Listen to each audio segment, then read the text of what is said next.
How billionaires shape the grid.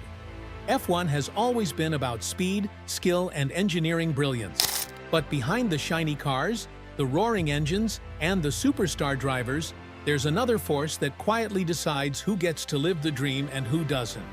That force is money. In Formula One, money doesn't just buy faster cars or better technology. Sometimes it even buys the driver's seat. The influence of billionaires, sponsorship deals, and financial backing has shaped the grid for decades, often sparking debates about fairness, talent, and what the sport is really about.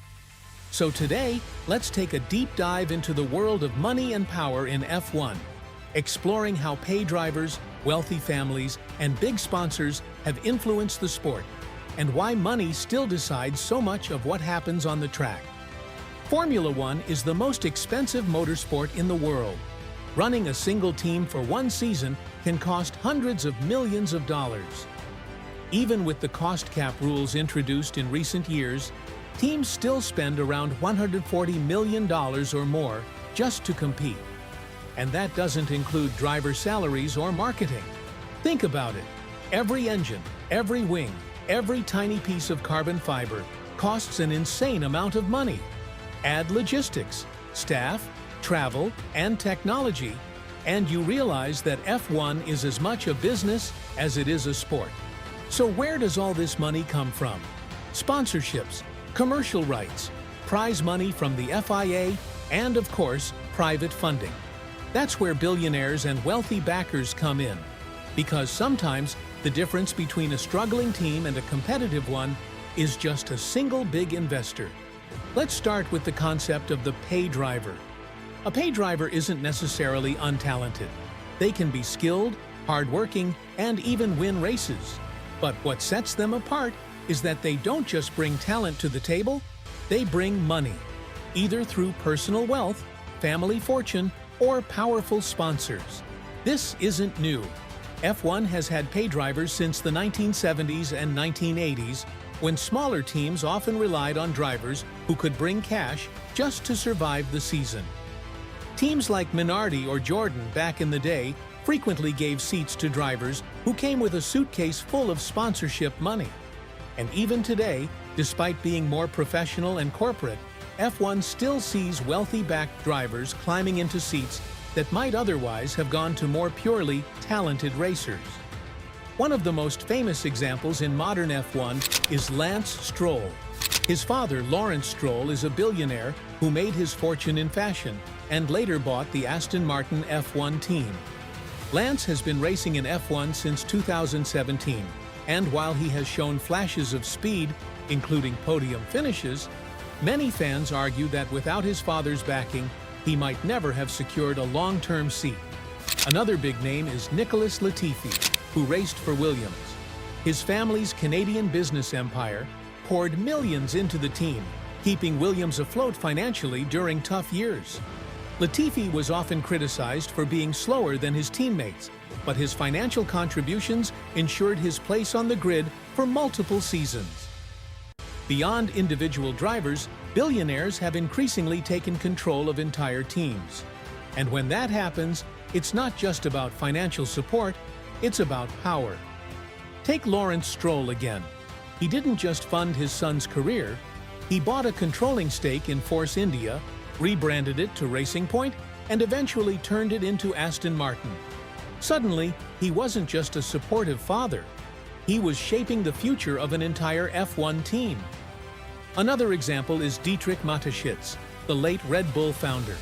His billions created not one, but two F1 teams, Red Bull Racing and Toro Rosso, now AlphaTauri, and more recently, RB. Without that massive financial input, talents like Sebastian Vettel and Max Verstappen might not have risen through the Red Bull program. Even Mercedes, Ferrari, and McLaren rely heavily on powerful backers and investors.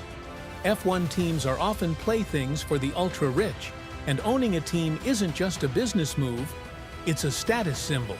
Money doesn't just come from billionaires. Sponsorships are a massive part of the sport. Those logos plastered across the cars aren't decoration. They're millions of dollars flowing into the team. Companies pay enormous sums to have their names on cars, overalls, and trackside banners. Think about iconic partnerships: Marlboro and Ferrari, Red Bull and, well, Red Bull Racing, or Petronas with Mercedes. These aren't just deals, they're lifelines. Sometimes sponsors directly influence driver choices. A driver who can bring a big sponsor with them has a much higher chance of securing a seat. This is why drivers often spend as much time working on business relationships as they do training. It would be unfair to say F1 is only about money. If that were true, every billionaire's child would be a champion. But the truth is, talent still matters. A lot. Look at Lewis Hamilton. He came from a working-class family. His father worked multiple jobs to support his karting career, but once he got noticed by McLaren, his talent carried him to 7 world championships. Or Max Verstappen, who, despite having a racing family, had to prove his insane talent on track before Red Bull invested heavily in him. Even in today's money-driven world, natural ability can shine through.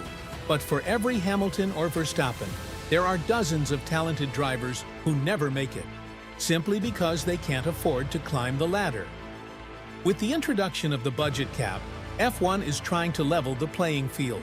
Smaller teams no longer have to compete against the unlimited spending of giants like Ferrari or Mercedes. But while spending is capped for teams, it doesn't solve the problem of who gets the driver's seats. The truth is, as long as F1 remains expensive, money will always play a role. Wealthy backers will continue to push their drivers forward, and teams in financial trouble will continue to take them. Formula One is a sport of dreams. Every driver wants to race at the highest level, every fan wants to see pure talent shine, and every team wants to win. But dreams in F1 come with a price tag, and often only the wealthy can afford to pay it. The influence of billionaires and sponsors has shaped the grid for decades. Sometimes it keeps the sport alive, sometimes it sparks controversy, and sometimes it creates opportunities for drivers who might not otherwise have them. At the end of the day, money and power may decide who gets on the grid, but it's still talent, courage, and determination that decide who becomes a legend.